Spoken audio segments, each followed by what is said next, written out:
예, 안녕하세요. 올해 이제 21년의 군 생활을 마치고 전역한 이상규라고 합니다.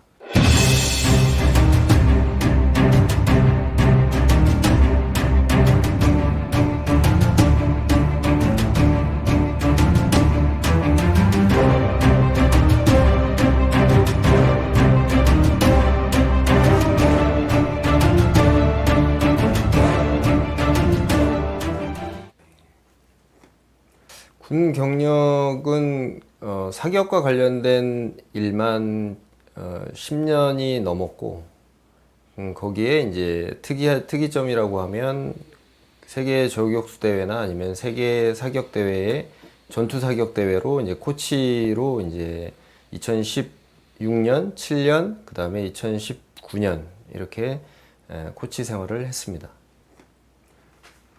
총기의 종류는 일단 군에 있는 총기로는 K5, K1A, K2, 그 다음에 스카, 글락 17 시험 총기 중 하나였는데 옛날에 다산 총기, 그 다음에 SNT 모티브의 총기들 이런 식으로 계산을 해보면 외국 총기까지 포함하면은 대략 한 20정 정도가 이제 실제 제가 사격을 했던 총기라고 보시면 될 것 같습니다. 올해로 제가 대략 계산을 해보니까 한 54만 발 정도? 54만 발 정도 되는데 그 예전에 한참 하고 나서 한참 실탄을 쏘는 횟수를 많이 줄이긴 했어요. 왜냐면 연습량을 더 늘렸기 때문에 연습과 관련해서 실탄을 굳이 사용하는 것이 낭비일 수 있겠다라는 판단하에 연습량을 늘리고 실탄 양을 많이 줄였죠. 예, 정확하게 말씀드리면 2015년하고 2016년 그때에 실제 미국에 제가 텍사스로 따로 갔을 때에 2800m 사격 경험이 있습니다. 개인 농장이었는데 그 경험이 저한테는 현재까지도 제일 장거리 사격 경험입니다.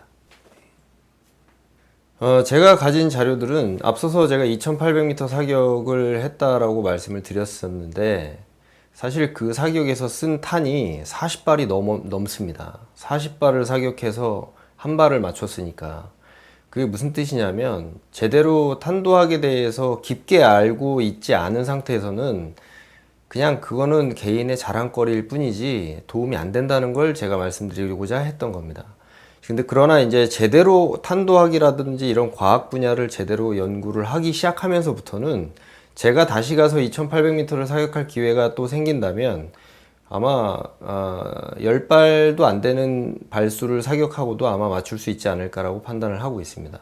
그 정도로 과학의 발전에 대한 부분은 우리가 이미 현대 생활에서도 많이 인지를 하고 있지만 사실 이 탄과 관련된 것도 이미 과학적으로 검증되고 나와 있는 것들을 바탕으로 해서 다 개발이 되어 있어요. 그렇기 때문에 그런 것들을 잘 쓰게 되면 장거리 사격뿐만 아니라 근거리 사격 메커니즘에도 분명히 적용이 되는 걸 제가 확인을 했고, 그래서 실제 여러분들께서 아실지는 모르겠지만 그 실제 타겟을 명중시키는 사격으로는 이미 7000야드가 넘는 거리에서 성공 사례가 이미 존재합니다. 저는 아니지만 이미 미국에서는 그 GPA라고 하는 그 그룹에서 이미 가지고 있습니다. 그 기록을. 그래서 제가 그 GPA 그룹에 있는 분 중에 폴 필립이라고 하는 분하고 이제 아는 사이이기도 하고, 그래서 이제 앞으로 더 많은 역량이나 이런 부분들을 이제 펼쳐 나가려고 준비를 하고 있습니다.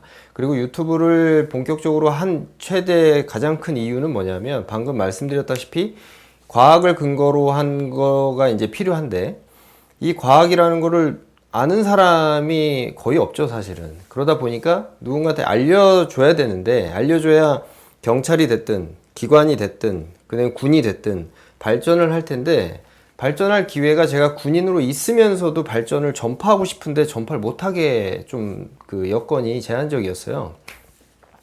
왜냐하면 저는 어느 한 부대에 묶여 있다 보니까 자유롭게 어디에 가서 가르쳐주고 오고 싶어도 쉽지 않았던 거죠, 사실은. 그래서 그런 부분들의 목마름 같은 거.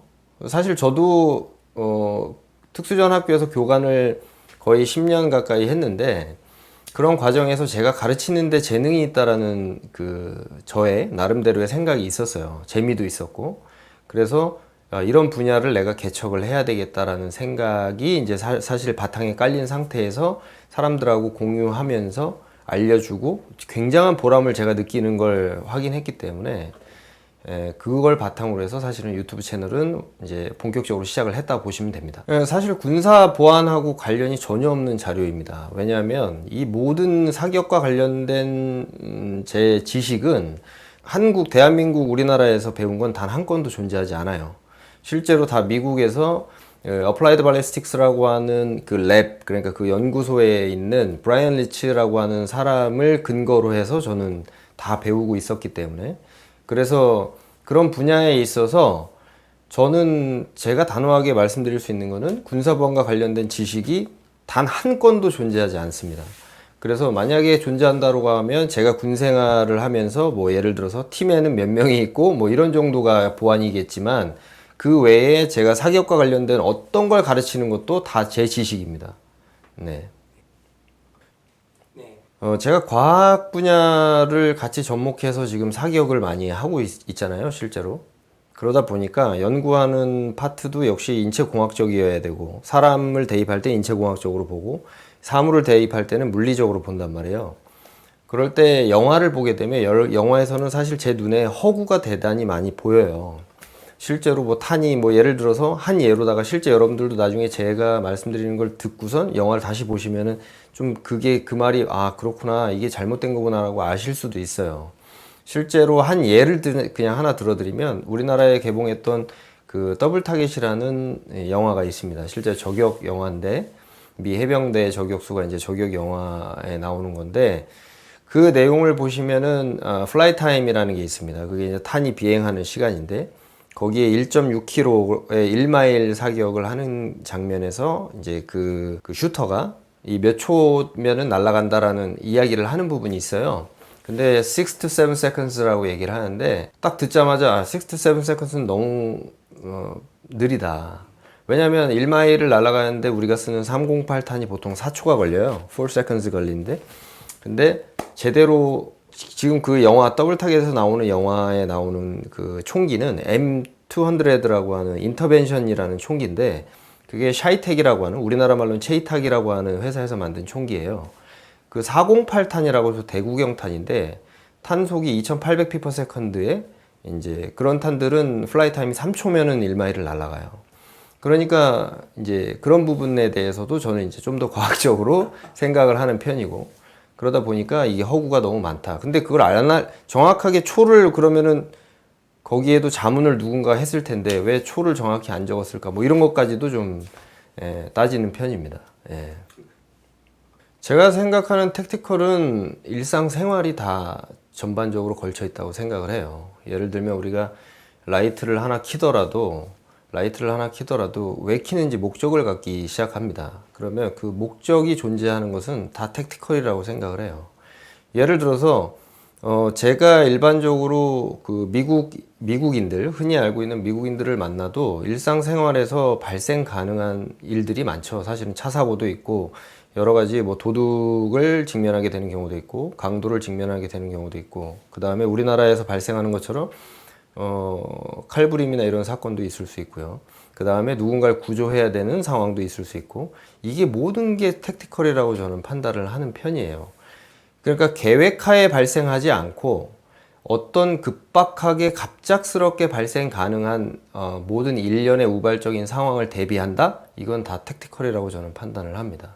근데 그런 것들을 대비할 수 있다면 택티컬은 지금 제대로 이제 자기가 인지를 하고 준비가 되어 있다라고 판단할 수 있겠죠. 그리고 일반적인 밀리터리 분야는 철저하게 계획하에 세워지는 것들, 계획하에서 운영되어지는 것들이고, 사실 택티컬이라는 부분과 밀리터리라는 부분을 연관을 지을 때 완전히 똑같다고 보시는 분들도 많아요.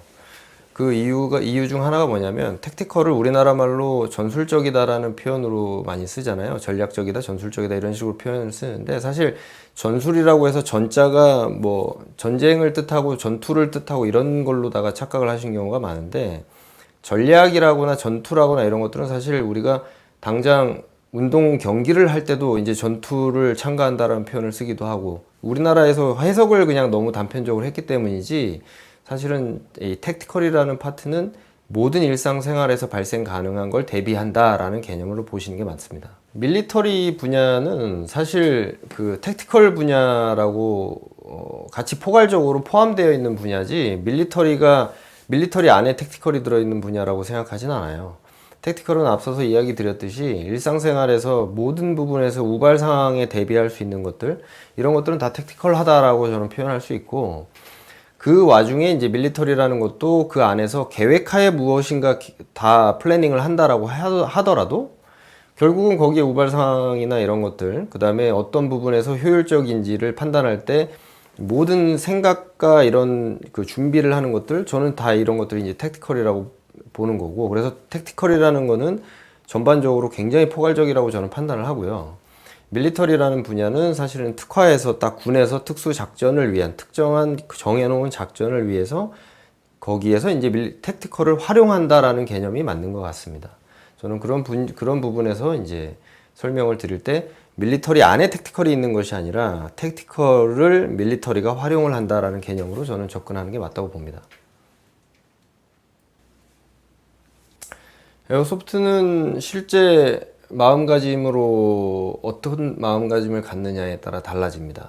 실제로 이게 비비탄이라고 생각하는 사람에게는 실총에서 느껴질 수 있는 파워 팩터라고 하는 반동, 그런 것들을 대비할 수 없기 때문에 사실 마음가짐만으로 보면 당연히 대비가 안 될 거지만, 이 마음가짐이 바뀌는 순간부터는 내 몸에 힘이 들어가는 수준이 달라집니다. 내 몸에 힘이 들어가는 수준과 추가적으로 생기는 힘의 방향에 대한 부분, 그 다음에 힘의 균형, 어찌됐든 힘이 가해지는 순간부터 균형이 필요한데, 그 균형을 알게 되는 그 순간부터는 이게 실총을 완벽하게 대비하게 됩니다, 실제로. 그렇기 때문에 에어소프트라고 생각하지 않고 실총이라고 생각하고 교육을 받는다면 이건 굉장한 도움이 될 수밖에 없습니다. 왜냐하면 실총과 에어소프트 총은 나란히 비교를 해보면 실제 모양에서의 큰 차이는 없기 때문입니다. 한 가지 차이라고 하면 결국 탄이 나가냐 안 나가냐의 차이고, 이거는 실총을 가지고 연습을 하더라도 우리가 실탄을 쓰지 않고 연습할 때 개념이 완벽하게 똑같기 때문에 저는 도움이 100% 된다라고 말씀드릴 수 있습니다. 예, 이제 내년 전반기에 이제 제가 책을 출간하려고 계획을 하고 있어요. 지금 유튜브에 올리는 모든 자료나 이런 것들을 토대로 해서 제가 그동안 사람들에게 알리고자 했던 거를 단순하게 영상이나 말로 전파하는 것이 아니라 진짜 책의 저자로서 전파를 할 수 있도록 본격적으로 좀 아카데미화 하려고 준비를 하고 있습니다. 그래서 책을 지금 출간할 계획을 갖고 준비를 하고 있습니다.